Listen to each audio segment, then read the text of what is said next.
இறைவனுடைய அன்பும் அருளும்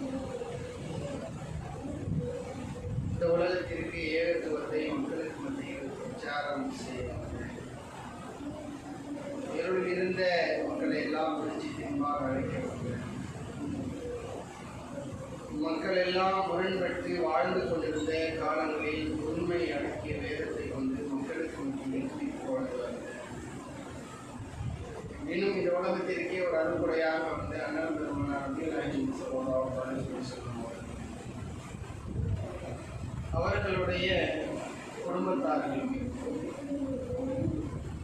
அவர்களுடைய சொல் செயல் அங்கீகாரத்தை தன்னால் இயன்ற அளவு தன்னுடைய வாழ்க்கை பற்றி வாழ்ந்து மறைந்த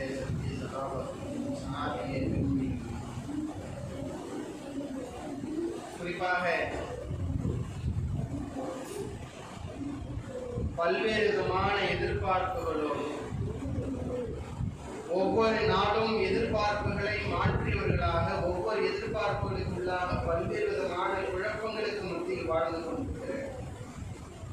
எனது செல்வம் மேம்பட்டு விடாதா, எனது வியாபாரத்தின் லாபம் அதிகரித்து விடாதா, நான் சொந்த வீடை வாங்கிவிட மாட்டேனா, எனக்கு அல்லது எங்களுக்கு ஏற்பட்டிருக்கிற நோயிற்கு நிவாரணம் கிடைத்து விடாதா, எனக்கு திருமணம் ஆகிவிடாதா, எனக்கு இறைவன் ஒரு குழந்தையை தந்துவிட மாட்டானா, மறுமை நாளை நான் கை சேதப்படும் போது ஏதோ ஒரு வகையில் கருணை காட்டி இறைவன் பிச்சையாக சொர்க்கத்தை தந்துவிட மாட்டானா, உலகத்திலே வாழ்ந்து என்னுடைய வாழ்நாளை அதிகரித்து விட மாட்டானா என்று எல்லாவற்றுக்கும் கேள்விக்குறியோடு அமர்ந்திருக்கக்கூடிய நம்மோருக்கு மீது இறைவனுடைய அன்பும் சஃபர்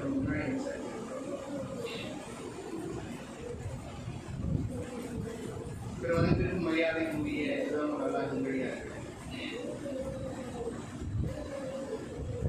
யார் நண்பர்கள் என்ற கேள்வியின் தலைப்பாக தேர்வு செய்யும். பொதுவாக மனிதன் 3 கட்ட பருவத்தை அடைகிறான். முதலில் நாம் அவனுக்கு பலவீனத்தை தந்தோம், பின்னதாக பலப்படுத்தினோம், பின்னதாக பலவீனத்தை தந்தோம். இந்த 3 கட்ட பருவத்தில் 2 கட்ட பருவம் என்பது உள்ளத்தில் நினைப்பதை வேகமாக விளையாக விரைவாக எதையும் சொல்லிவிட முடிக்காத 2 பருவமாக இருக்கும். ஒன்று குழந்தை பருவமாக, மற்றொன்று முதுமை பருவமாக இருக்கும். இதற்கு இடைப்பட்ட காலத்தில் வாழ்கிற சில பருவம்தான் ஒட்டுமொத்த திருக்குறானும் சில மக்களை மெய்சிலிருந்து பேசுகிற அவர்களுடைய வாழ்க்கை வரலாறை ஒட்டுமொத்தமாக மனிதனுக்கு படிப்பனையாக கொண்டு போய் சேர்த்ததற்கு காரணம் என்னவென்றால் அவர்கள் தங்களுடைய இளமை காலத்தை சரியாக பயன்படுத்தியவர்களால், அதோடு மட்டுமில்லாமல் தான் சேர்த்து பழகிய உறவாடிய கூட்டாக்கி கொண்ட நண்பர்கள் சரியானவர்களாக இருந்தார்கள். அதனால்தான் ஒரு சில நேரத்தில் நண்பன் என்ற அந்தஸ்து இறைவனுக்கோ தேவைப்படும் நிலையில் அத்துணை சாரார்களும் தள்ளப்பட்டார்கள். இன்ன இப்ராஹிம் இத்த கலீலா, நாம் இப்ராஹிமை உற்ற தோழனாக ஆக்கிக் கொண்டோம். ஏனென்றால் நண்பன் என்ற அந்தஸ்துக்கு ஒரு நேரத்தில் இறைவனுக்கும் தேவைப்பட்டதாக அது அந்த நேரத்தில் மனைமாற்றப்படுகிறது.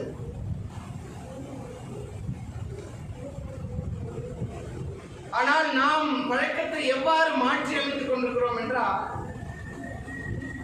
இன்னாரை மட்டும்தான் நான் நண்பனாக தேர்வு செய்ய வேண்டும், என்னுடைய ஸ்டேட்டஸிற்கு தகுந்தவனா, என்னுடைய பொருளாதாரத்திற்கு நிறைந்தவனா, நான் பேசக்கூடிய அளவிற்கு அவன் தகுதியானவனா, நான் உறவாடுவதற்கு, நான் பேசுவதற்கு, என் வார்த்தை நான் எடுத்து சொல்வதற்கு அவன் தகுதி இருக்கிறதா, இப்படியாக சில கட்டுப்பாடுகளை நாமவே தீர்மானித்துக் கொள்கிறோம்.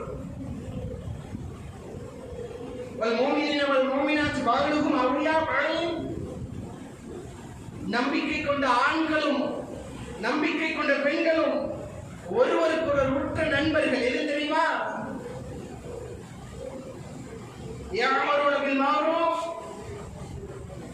நன்மை மக்கள் மத்தியிலே ஏவாறு, நன்மையான சில செயல்களை மக்களுக்கு மத்தியிலே கொண்டு போய் சேர்க்க வேண்டும் என்று ஆர்வப்படுவார்கள்.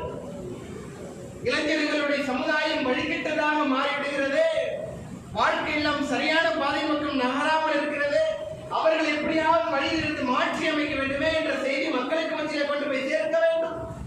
என்ன முழுக்க தீமையை தடுக்க வேண்டும். தாங்கள் பார்க்கிற அல்லது கேள்விப்படுகிற எதையாவது ஒன்றை தடுத்து நிறுத்திவிட வேண்டும். தொழுகை நிலைநாட்டி இருக்க வேண்டும், தொழுகை நிலைநாட்ட வேண்டும். அவர்கள் ஜகாத்தையும் கொடுத்திருக்க வேண்டும். இந்த வளையத்தில் யார் வருகிறார்களோ அவர்கள் தான் உண்மையான நண்பர்கள்.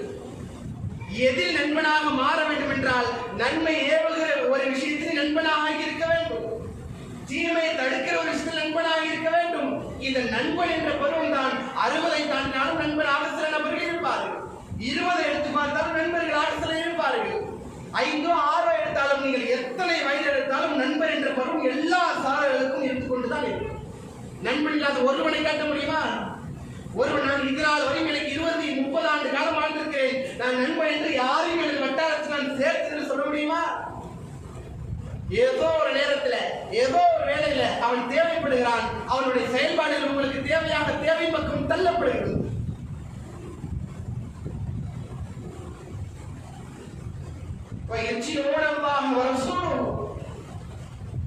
இந்த சில சாரார்கள் இறை தூதரை முழுமையாக பின்பற்றுவார்கள், இறைவனுக்கு அடிபணிந்து கட்டுப்பட்டு கிடப்பார்கள். இந்த சில சாரார்களுக்கும் தான், இந்த நட்பு வட்டாரத்திற்கு தான், இவர்களுக்கு மத்தியிலே நட்பு வர வேண்டும் என்பதற்காக தான் இறைவன் இந்த சாராருக்கு அருள் புரிகிறார்.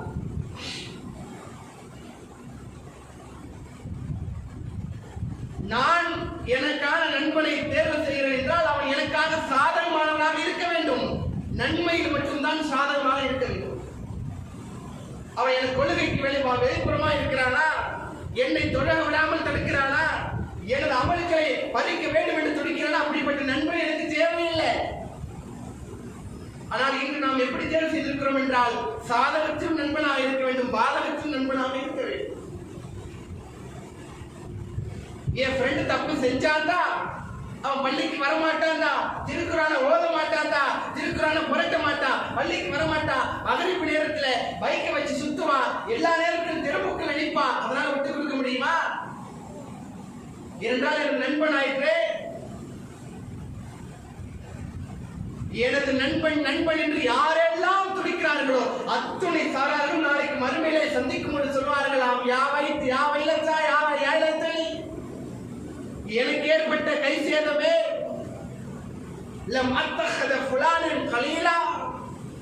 இதோ உலகத்தில் வாழும் பொழுது இவனை நான் விட்டு நண்பனாக ஆக்காமல் இருந்திருக்க கூடாதா, இவனோடு நான் சேராமல் இருந்திருக்க கூடாதா, என் வாழ்க்கையெல்லாம் குழி தோண்டி புதைத்து விட்டானே, நான் இவனை நண்பனாக்கியதற்கு எனது மறுமை வாழ்க்கை நாசமாக்கி விட்டானே, இவனோடு நான் சேராமல் இருந்தால் ஒருவேளை நான் சொர்க்கத்தில் நுழைந்திருக்க கூடவே.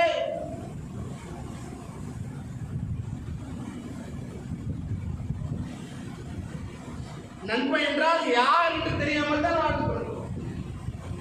ஒரு தடவை ஒரு சமுதாய மக்கள் நபிகளாரை சந்திப்பதற்காக வருகிறார். நபி ஸல்லல்லாஹு அலைஹி வஸல்லம், யா ரசூலுல்லாஹ், அல்லாஹ்வுடைய தூதரே, இதுபோல் நாங்கள் இந்த சமுதாயத்திலிருந்து வருகிறோம், எங்களுடைய சமுதாயத்தில் அனாச்சாரங்களும் வழிகேடுகளும் பெருகி ஓடிக்கொண்டிருக்கிறது, அதை நீங்கள் தடுப்பதற்காக உங்களிடமிருந்து சில மக்களை நீங்கள் எங்களுக்காக நீங்கள் அனுப்ப வேண்டும். குர்ஆன வ சுன்னா, நீங்கள் அனுப்புகிற அந்த மக்கள் எப்படி இருக்க வேண்டும் என்றால் உங்களுடைய குர்ஆனையும் உங்களுடைய வழிகாட்டுதலையும் பேணியவர்களாக, மனப்பாடம் செய்தவர்களாக, படித்தவர்களாக, அதனோடு தொடர்பு வைத்தவர்களாக இருக்க வேண்டும். நபி அவர்கள் தேர்வு செய்கிறார்கள். இஸ்லாம் வளராத காலத்துல, மக்காவிலிருந்து மதீனாவில் வந்த சில காலத்துல குர்ரா என்று பெயர் வைத்த 70 நபித்தோழர்களை நியமனம் செய்கிறார்.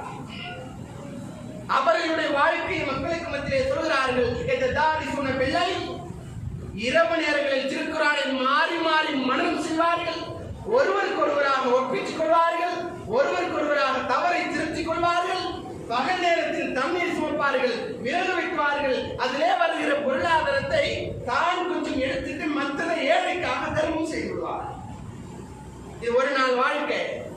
மரண தருவாய் வரை இதுதான் அவருடைய வாழ்க்கையாக இருக்கும். நாம் தான் அவருக்கு பெயர் வைத்தோம் யுகாலஹும் குர்ரா, குர்ஆனை ஓதக்கூடிய காரிகள் என்று நாம் பெயர் வைத்தோம். குர்ஆனை மன்னர்கள் என்று பெயர் வைத்தோம். கூட்டமாகத்தான் இருப்பார்கள், கூட்டமாகத்தான் செயல்படுவார்கள். இதிலே அவர்கள் நண்பராக இருந்தார்கள். எப்படி தெரியுமா? நான் திருக்குறள் ஓதனை பாரு, நீ ஓத, நான் பார்க்கிறேன். அது இன்னொரு சொல்றாரு, இன்னைக்கு அல்லாஹ் விடுத்ததுடன் நீ போ, நான் வேலைக்கு போறேன், நான் வியாபாரம் என்ற பகுதிக்காக நான் செல்ல இருக்கிறேன். நான் வியாபாரம் முடித்து விட்டு அதிலே வருகிற பொருளாதாரத்தை உனக்கு பாதி நான் தருவேன்.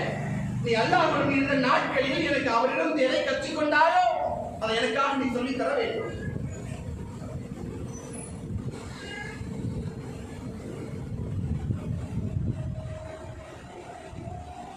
வாழ்க்கை முழுவதும் நண்பர்களாக இருக்கிறார்கள். எது தெரியுமா? ஏகத்துவத்தில் வாழ்வதற்காக, திருக்குர்ஆனை படிப்பதற்காக, மனனம் செய்வதற்காக, மக்களுக்கு மத்தியிலே கொண்டு போய் சேர்ப்பதற்காக.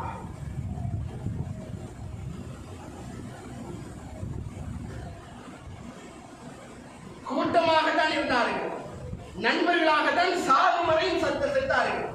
அத்துணை சாரார்களும் 70 நபர்களும் ஒரு இடத்தில் வழிமறிக்கப்படுகிறார். அத்துணை சாரார்களும் கழுத்தறுக்கப்பட்டு கொலை செய்யப்படுகிறார்கள். ரப்பனா பள்ளி வண்ணா நபீனா, இறைவா நாங்கள் எதற்காக ஒன்று சேர்த்தோமோ, நாங்கள் எதற்காக நட்பை வைத்துக் கொண்டோமோ, நாங்கள் எதற்காக இந்த திருக்குர்ஆனை படித்தோமோ அதை நாங்கள் சந்தித்து விட்டோம். இறைவா நாங்கள் மரணத்தை பார்த்து விட்டோம். இதோ உன்னை நோக்கி வந்து கொண்டே இருக்கிறோம். ஒரு இடத்தில் ஒரு ஓய்விடத்தை எங்களுக்காக நீ ஏற்படுத்துவாயாக. அதிலும் ஒருபடி மேலாக ஹராம் என்பதுதான் அனசுடைய சொந்த தாய் மாமனார். ஏராளமான நபருக்கு கேள்விப்படாத ஒரு பெயர். கழுத்து குளத்துல ஒரு பக்கம் ரத்த ஓட தனது வலது கரத்தால் கழுத்தில் ஓடக்கூடிய ரத்தத்தை துடைத்து முகத்திலே பூசிக்கொண்டு சொன்னார்கள், காபாவினுடைய இறைவன் என்று சத்தியமாக இறைவா நாங்கள் திருக்குர்ஆனை எதற்காக படித்தோமோ, நாங்கள் எதற்காக ஒன்று சேர்க்கப்பட்டோமோ அதை நாங்கள் பார்த்து விட்டோம். இதோ உன்னை நோக்கி நான் வந்து கொண்டிருக்கிறேன். எனக்கும் இதோ என் தோழர்களுக்கும் ஒரு சிறந்த ஓய்விடத்தினை தருவாயாக. நாங்கள் அதற்காக தான் திருக்குர்ஆனை படித்தோம், அதற்காக தான் ஒன்று சேர்ந்தோம், அதற்காக தான் இப்பொழுது மரணத்தையும் சந்தித்தோம்.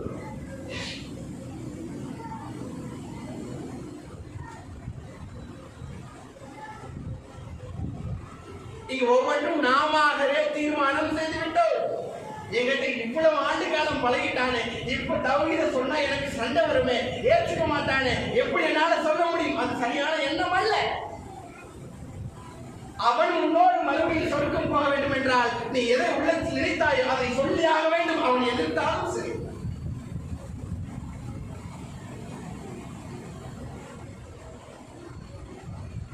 ரசூலுல்லாஹ் ஒரு சபையில் அமர்ந்திருக்கும் போது ஏராளமான நபித்தோழர்கள் கேட்கிறார்கள், அல்லாஹ்வுடைய தூதரே, இது போல ஒருத்தர் இருக்கிறாரு, அவர் வந்து ரொம்ப மெச்சிக்கிற அளவுக்கு அமல்லாம் எதுவும் செய்யல,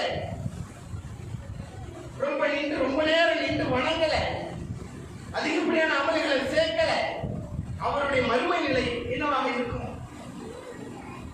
ஆனா அவங்க சொல்றாங்க, அவர் அதிகமா நட்பு வட்டாரத்தை சேர்த்து வச்சிருக்கிறாரு, நல்ல நண்பர்களை சேகரித்திருக்கிறாரு, நல்ல நண்பர்களோடு பழகி வராரு, அவரின் தொழுகை பக்கம் சாய்க்க விடுறாரு, திருக்குர்ஆனை பார்க்கிறாரு, இவருடைய நிலை என்னவாக இருக்கும் என்று கேட்கும் பொழுது அப்புறம் ரசூலுல்லாஹ் சொல்றாங்க,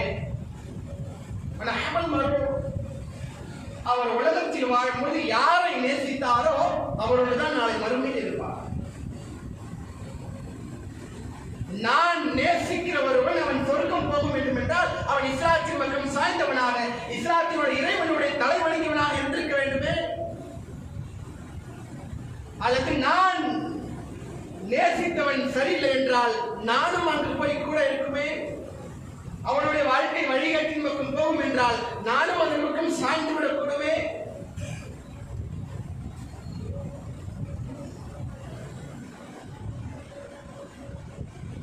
நாளை மறுமையில் எல்லா தீர்ப்பும் வழங்கப்பட்ட பிறகு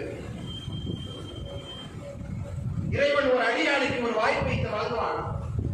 நரகத்தில் இருக்கிற சில நபர்களை நீ அழைத்து வா, நீ தோழமை கொண்டவர்கள் அழைத்து வா. எவ்வளவு பெரிய வாய்ப்பு! எல்லா சாரர்களுக்கும் தீர்ப்பானது முடிக்கப்பட்டு அத்துணையும் எழுதப்பட்டு சொர்க்கவாதி சொர்க்கவாதியாக, நரகவாதி நரகவாதியாக மாற்றப்படுவார். ஒரு இறுதியான ஒரு வாய்ப்பு ஒன்று வழங்கப்படும்.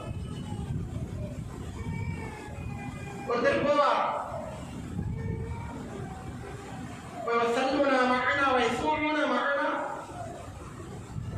எங்களோடு நோன்பு நோட்டார்கள், எங்களோடு தொழுதார்கள், ஆனால் காணலையே.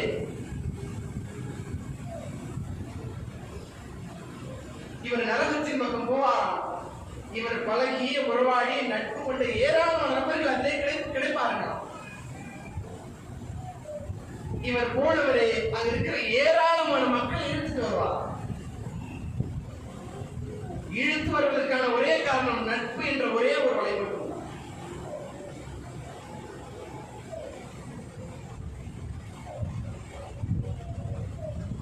ஆனால் இன்று ஏராளமான நபர்கள் வழிகெடுவதற்கு, அவருடைய வாழ்க்கை சீரழிவதற்கு முதல் கட்ட காரணம் பெற்றோர்கள்.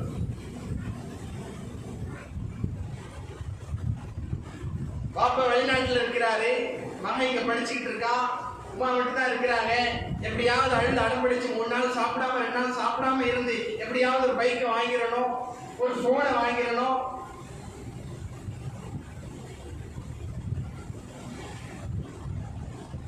அங்க இருக்கிற பாப்பா எவ்வளவு கஷ்டப்படுறாங்க, எவ்வளவு சிரமப்படுறாங்க, என்னத்தை சாப்பிடுறாங்க, என்னத்தை குடிக்கிறாங்கன்னே தெரியாது. என் பிள்ளை அழுகுறா, ரொம்ப சிரமப்படுறா, அதனால பைக்கை நீங்க வாங்கி தந்துருங்க அப்படின்னு சொல்லி எதையாவது சொல்லி வாங்கிடுறது. 2019 நடந்த விபத்தினுடைய புள்ளி விவரப்படி அதிகமான நபர்கள் கிட்டத்தட்ட 63% இளைஞர்களாக தான் இருந்தார்கள். அதனுடைய காரணம் நட்பு வட்டாரமாக இருந்தது. உண்மையான அக்கறை என்பது அது கிடையாது. எங்கோ ஒரு நபர் தனது தந்தைக்கு அறிவுரையாக சொல்கிறார், மூளையில் ஒருவர் சொல்கிறார், நபியோ நபி தோழரோ கிடையாது. அவர் சொன்ன வார்த்தை திருக்குறானிலே பொறிக்கப்படுகிறது, அதிலே ஒரு அத்தியாயமாக மாற்றப்படுகிறது. சொன்ன வார்த்தை எப்படிப்பட்ட வார்த்தை! எங்கேயோ ஒருத்தர் தன்னுடைய மகனை பார்க்கிறாங்க, மகனை சந்திக்கிறாங்க, தன்னுடைய மகனுக்கு அறிவுரையா சொல்றாங்க. நபி இல்ல, நபி தோழர் இல்ல, ஏதோ ஒரு மூலையில் இருக்கும்போது சொன்ன ஒரு நபர், அந்த வார்த்தை திருக்குறான் பக்கம் சாய்கிறது, அதிலே ஒரு அத்தியாயமாக மாற்றப்படுகிறது.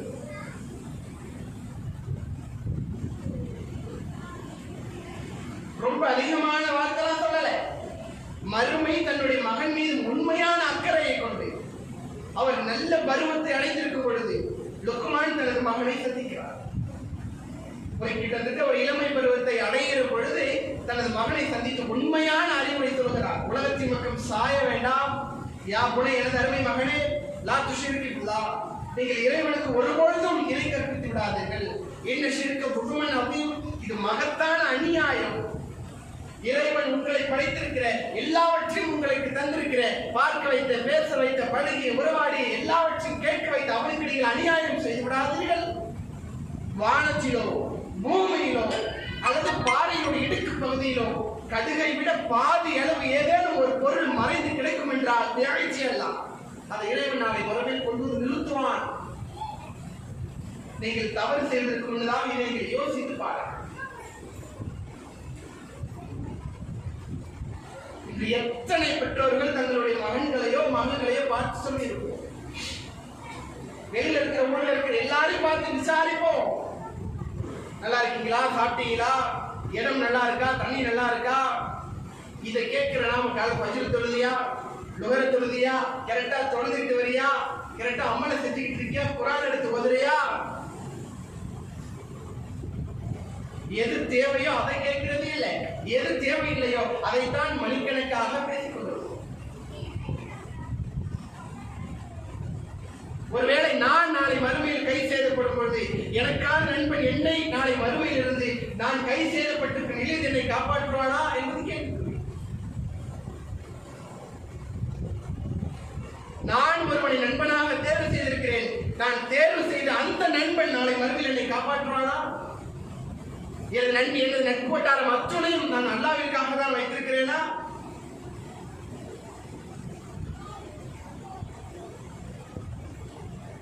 நாளை மறுமையில் எல்லா விசாரணையும் முடிந்த பிறகு ஒவ்வொரு விசாரணைக்காக ஒவ்வொரு சாராரும் விசாரணைக்கு பக்கம் தள்ளப்படும் பொழுது இன்னல்லாஹ யகூலு யௌமல் கியாமத்தி ஐனல் முத்தஹாபூன. அல்லாஹ் சொல்வானா, இன்னல்லாஹ யகூலு யௌமல் கியாமத்தி ஐனல் முத்தஹாபூன, எனக்காக நேசம் கொண்டவர்கள், எனக்காக நட்பு வைத்துக் கொண்டவர்கள் வெளியே வா.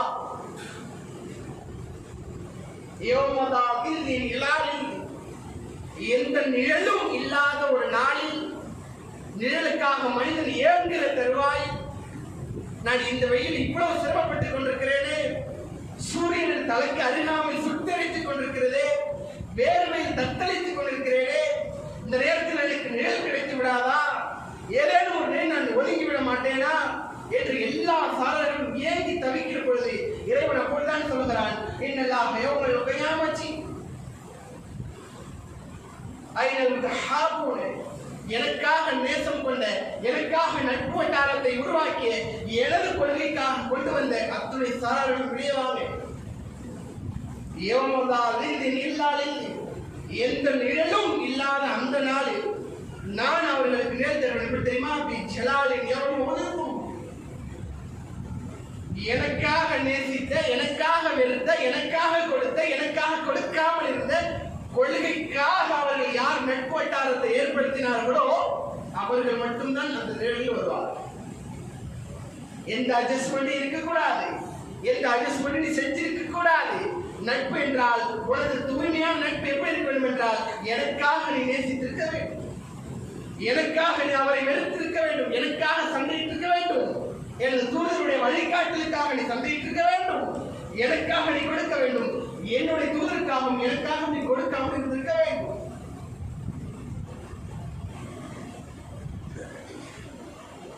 ஒவ்வொரு சாராரும் அந்த நேரம் நோக்கி போகும் பொழுது அருகாமையில் சொல்லுவானாம், எக்கூட யாழையத்தில் எனக்கு ஏற்பட்ட கை சேதமே, பூமியில் வாழும் பொழுது இதோ இவனோடு நான் சேர்ந்திருக்க கூடாதா, இவனோடு நான் நட்பை வைத்திருக்க கூடாதா, இவனோடு நான் பழகி இருக்க கூடாதா, எனது வாழ்க்கையை நானாகவே நாசமாக்கி கொண்டேனே, என்னை வழிகெடுத்து விட்டார்களே, எனக்கு ஆசை வார்த்தைகள் எல்லாம் காட்டி இவனோடு நட்பு வேண்டாம், இவன் நஜாத்துக்காரன், இவன் தௌஹீது ஏதோதோ சொல்லி உள்ளத்தில் ஆழமான வித்தை விதைத்து விட்டார்களே, அது ஆக்ரோஷமாக, அது கர்வமாக, குரோதமாக மாறிவிட்டது. கண்ணீரோடு கிடந்த கூட போலாம். இங்கு நாம் எதை விதைக்கிறோம் அதைத்தான் அறுவடை செய்வோம். அது ஆணவமாக, தீவிரமாக, கர்வமாக இருந்தாலும் எதுவாக இருந்தாலும் அதைத்தான் அறுவடை. நாம இன்னொருத்தரை ஏமாத்தணும் நினைச்சிட்டோம்னா நம்மளை ஏமாத்துக்கு 10 பேர் ரெடியா இருக்காங்க, எப்ப ஏமாத்தணும்னு பார்க்கணும். இன்னொருத்தரை குழிக்குள்ள தள்ளணும்னு நினைச்சிட்டோம்னா ஒன்ன தள்ளதுக்கு 10 பேர் ரெடியா இருக்கிறாங்க, எப்ப தள்ளுவ ஒன்ன எப்ப தள்ளலாம்.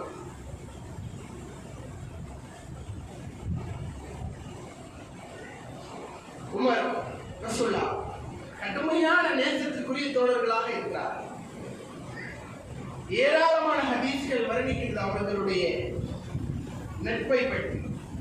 ஒரு நேரத்தில் நபி அவர்கள் நயவஞ்சகர்களுக்கு தொழுகை நடத்துவதற்காக போறார்கள். உமர் அவர்களுக்கு இந்த செய்தி வருகிறது, நேரடியாக தடுத்து நிறுத்துகிறார்கள். உமர் சொன்ன வார்த்தை அத்துணையும் திருக்குறானிலே பதிக்கப்படுகிறது. நீங்க அங்க போகக்கூடாது, தவறு. ஏன் போறீங்க? எதுக்கு போறீங்க? நம்மை அழிக்க வேண்டும் என்பதற்காக, கொள்கை குடித்தோடி புதைக்க வேண்டும் என்பதற்காக வந்தவர்களுக்கு ஏன் நீங்கள் தொழுகை நடத்த வேண்டும்? அப்படியெல்லாம் உங்களை நாம் அனுப்ப முடியாது, நீங்கள் போகக்கூடாது என்று கடுமையாக கோபமாக பேசிக் கொண்டிருக்கிறார். அப்பொழுதுதான் வசனம் வருகிறது, நயவஞ்சகர்களுக்கு, முனாஃபிக்குகளுக்கு நீங்கள் தொழுகை, நபியே நீங்கள் தொழுகை நடத்துவது தகாது. ஒரு ஜனாதிபதியாக இருக்கிறார், இறைவனோடு தொடர்பு கொண்டவராக இருக்கிறார். ஆனால் அவர் செய்தாலும் அது தவறுதான். என் நண்பன் என்று பாராமல் எனக்கு கொள்கைதான் முக்கியம். தனிநபரா, ரசூலுல்லாவா அல்லது அல்லாஹ்வுடைய மார்க்கமா என்று பார்க்கும்போது எனக்கு அல்லாஹ்வுடைய மார்க்கம், அவர் செய்வது தவறு என்று சொன்னார்.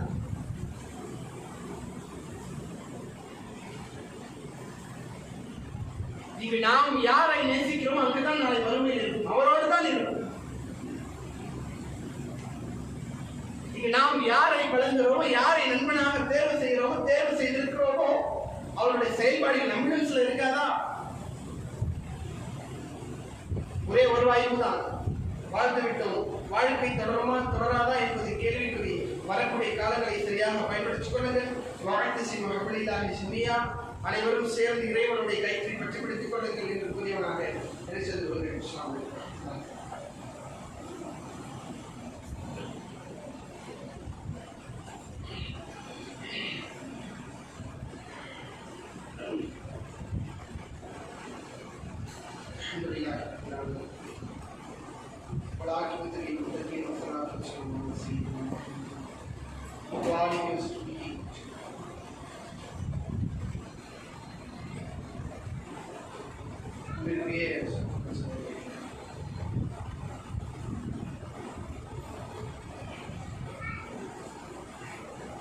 ஏராளமான செய்திகள்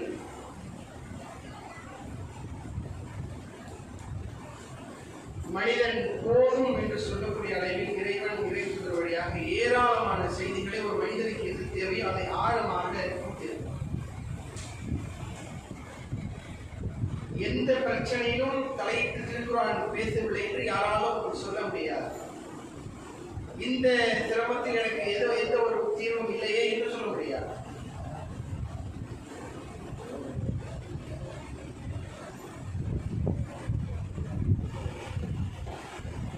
ஆனால் அத்துணையும் உலகத்தினுடைய சாய்ந்தனுடைய சாயலாக, உலகத்தினுடைய வலை நம் மீது வீசப்பட்டு அதிலே நாம் மாட்டிக்கொண்டு வெளியே வருவது போல் தவித்துக் கொண்டிருக்கிறோம்.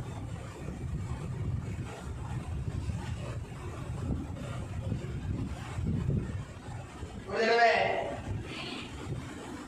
ஒரு நண்பரை, இன்னொரு நண்பரை வெளியூர்ல உள்ள ஒரு நண்பரை சந்திப்பதற்காக சென்றார். இறைவன் இதை பார்க்கிறார்.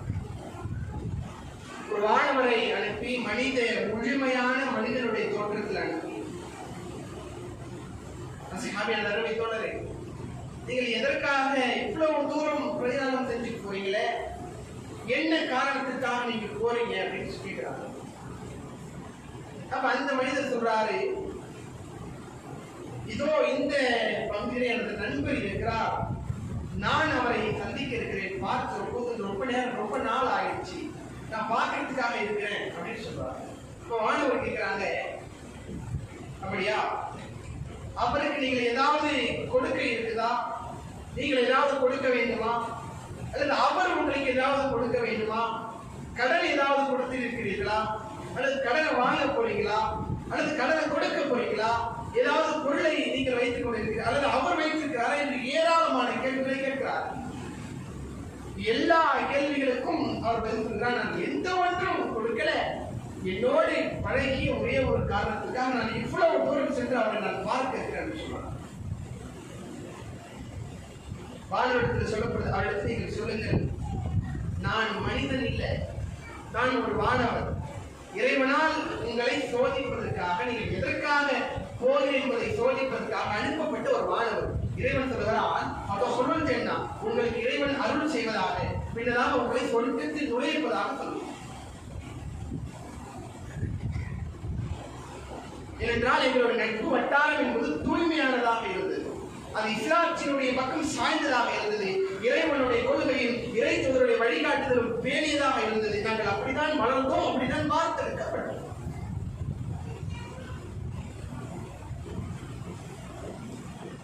எல்லா நபர்களும் இதை சந்திக்கதானே இருக்கிறோம். 60 வயசுல ஃப்ரெண்டே கிடையாதா? 7 சந்திச்சிருப்போம், அப்படியும் ஃப்ரெண்ட் இல்லையா? 25 இருக்கும் ஃப்ரெண்ட் இல்லாமையா இருக்கிறோம், 40 இருக்கும் ஃப்ரெண்ட் இல்லாமையா இருக்கிறோம். ஆனால் சில அட்ஜஸ்ட்மெண்டோடு வாழ்ந்துக்கிறோம். அவன் சுண்ணச்சமா தான் இருக்கிறான், இவன் நஜாத்தா இருக்கிறான். நம்ம ஏன் கொள்கை சொல்லிட்டு இடையில சண்டை வரணுமே? நட்புக்காக நீ சண்டை போட, அல்லாவுக்காக நீ சண்டை போடு. அப்படிப்பட்ட நட்பு உனக்கு தேவையில்லையே அப்படின்னு நான் சொல்றோம். நீ நேசம் வைப்பதாக இருந்தால் எனக்காக இன்னொரு நேசிக்க வேண்டும். அவருடைய ஸ்டேட்டஸ்க்காக, பொருளாதாரத்துக்காக. இப்ப ஏதோ ஒருத்தர் நிர்வாகி ஏதோ ஒரு பொறுப்புல இருக்கிறாரு, இப்ப நம்ம கைக்குள்ள போட்டோம்னா பின்னாடி யூஸ் ஆகும். கொஞ்சம் பொருளாதாரம் இருக்கு, கொஞ்சம் கடை வச்சிருக்கிறாரு, கொஞ்சம் சிரமப்படுறாரு, இப்படி என்று நீங்கள் நேசிக்க கூடாது. உன்னுடைய நேசம் என்பது எனக்காக இருக்க வேண்டும், உன்னுடைய வெறுப்பு என்பது எனக்காக இருக்க வேண்டும். நீ ஒன்றை கொடுத்து உதவ வேண்டுமா? எனக்காக நீ கொடுக்க வேண்டும். ஒன்றை நீ கொடுக்காமல் தடுத்திருக்க வேண்டுமா? எனக்காக இருந்திருக்க வேண்டும். உங்களுக்கு தந்திருக்கிற எல்லாவற்றுக்கும் கேள்வி இருக்கிறது. சாட்சிகள் எங்கோ இருந்து வருவார்கள் என்பது நினைப்பதுதான் அறியாமையுடைய முதல் காரணம். நாம் செய்த தவறுகளுக்கு எல்லாம் சாட்சிகள் எங்கோ இருக்கிறார்கள், எங்கோ இருந்துதான் வருவார்கள், எங்கோ இருந்து நாம் செய்த எல்லாவற்றையும் சொல்வார்கள் என்பது அதுதான் அறியாமையினுடைய முதல் தனமாகும். அந்நாளில் மனிதன் வந்த முதல் கட்டத்தில் நாம் வாயிலை முத்திரையிடுவோம்.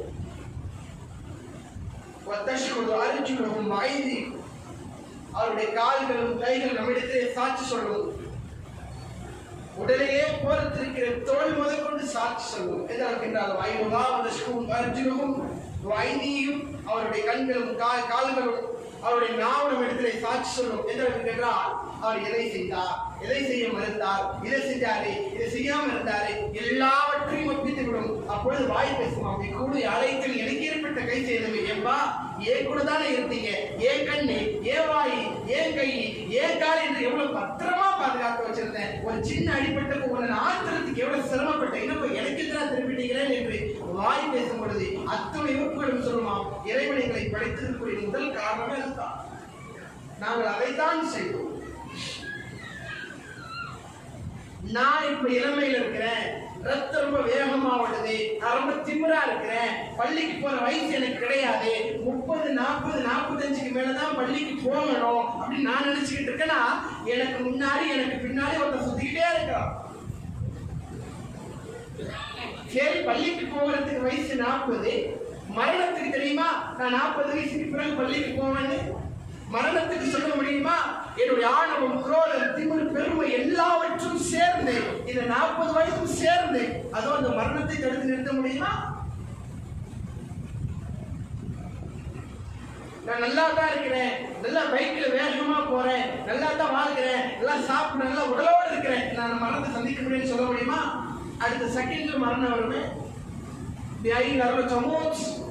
அவன் எங்கே மரணிப்பான் என்பது யாருக்கும் தெரியாது. நான் இந்த ஊர்லதான் பிறந்தேன், இங்கதான் வளர்ந்தேன், இங்கதான் வியாபாரம் செஞ்சேன், இங்கதான் திருமணம் முடிச்சேன், இங்கதான் எனக்கு குழந்தை, எல்லாம் இங்கதான் வந்தது, நான் இங்கதான் மரணிப்பேன்னு சொல்ல முடியுமா? அவர்கள் எந்த மரணத்தை கண்டு விரண்டு ஓடுகிறார்களோ அதை அவர்கள் சந்திக்கும். பின்னாடிலாம் வரல, உன்னை மரணம் பின்னாடி எல்லாம் துரத்திக்கிட்டு வரல. நீ எந்த பக்கம் நகர்ந்து கொண்டிருக்கிறாயோ உன்னை பார்த்து கொண்டே இருக்கிறது, உன்னோடு நகர்ந்து கொண்டே வருகிறது.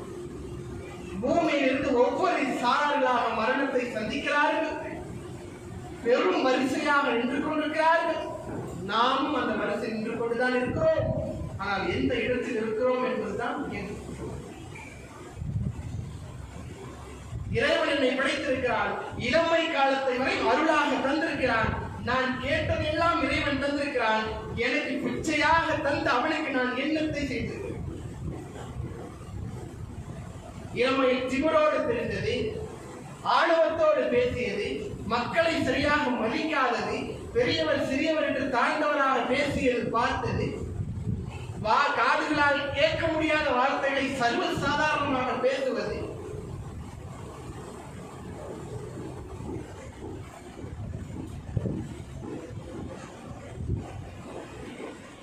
ஏனென்றால் எல்லாவற்றுக்கும் அடித்தளம் பொருளாதாரம், பெற்றோர்கள் ஒரு காரணமாக இருக்கிறார். சலூன் கடையில முடிய வெட்டிட்டு வருவான், டீ கடையில டைட் போடுற மாதிரியே இருக்கும். முடி வெட்டிருக்கானா வெட்டலையா, இந்த பக்கம் ஃபுல்லா கிட்ட தெரியும், இந்த பக்கம் ஃபுல்லா முடி இருக்கும். இந்த பக்கத்துல உள்ள முடி எல்லாம் இந்த பக்கம் காது கிட்ட வந்துருக்காங்க. பொம்பளைகளுக்கு கூட அவ்வளவு முடி இருக்காது. தாடி வச்சிருக்க மாட்டான், எங்க முடிய வளர்க்கணுமோ அங்க வளர்த்திருக்க மாட்டான். தாடி ரசுல்லா வளர்க்க சொன்னாங்க, சுண்ணத்து. தாடி ஃபுல்லா வளைச்சு எடுத்துட்டு ஆள் தள்ளி விட்டா உடச்சிப்பான், இல்ல ஒல்லி குச்சி மாதிரி எடுத்துக்கிட்டு முடி அப்படியே தள்ளி இந்த பக்கம் போடுறது. அதுல பின்னாடி பிளேட போட்டு எழுதுறது, கோடு போடுறது, பைனாப்பிள் கட்டிங் போடுறது, அன்னாசி பழம் மாதிரியே இருக்கும். அப்படியே மண்டைய ரவுண்டு கட்டி முடியெல்லாம் மேல தூக்கி விட்டு அன்னாசி பழம் கட்டிங் அதே போல பெயிண்ட் அடிச்சு வச்சு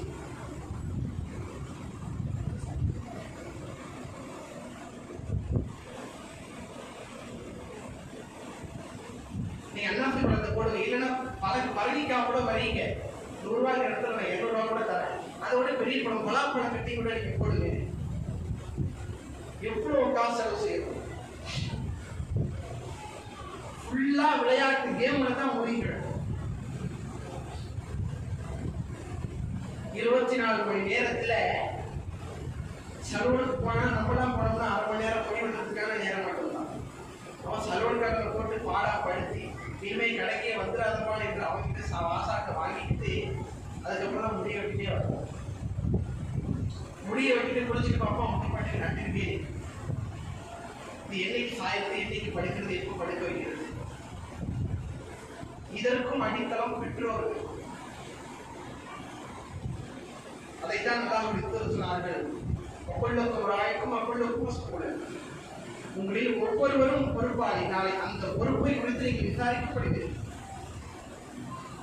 கணவருடைய வீட்டுக்கு மனைவி பொறுப்பாளர், மகனுக்கு பெற்றோர்கள் பொறுப்பாளர், குழந்தைக்கு மனைவி பொறுப்பாளர். அத்துணை சாரார்கள் விசாரிக்க இருக்கிறீர்கள். இங்கு நான் எனது குழிக்கு நான் தான் பதில் சொல்லி ஆக வேண்டும். தனியா தான் வந்தேன், தனியா தான் பிறந்தேன், தனியா தான் உலகத்தை பூமியை பார்த்தேன், தனியா தான் மரணத்தை சந்திப்பேன், தனியா தான் கபரை பார்ப்பேன். அந்த கபருக்கு நான் எதை சேர்க்கிறோம் அதுதான் எனக்கு சொந்தமானது.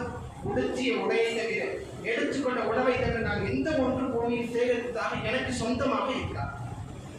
நான் போட்டு கிழித்த எனது ஆடையை தவிர, நான் சாப்பிட்டு முடித்த வெளியேறிய மலத்தை தவிர இதுதான் எனக்கு ரெண்டும் சொந்தம். மற்றவை எல்லாம் நிரந்தரமானது அல்ல.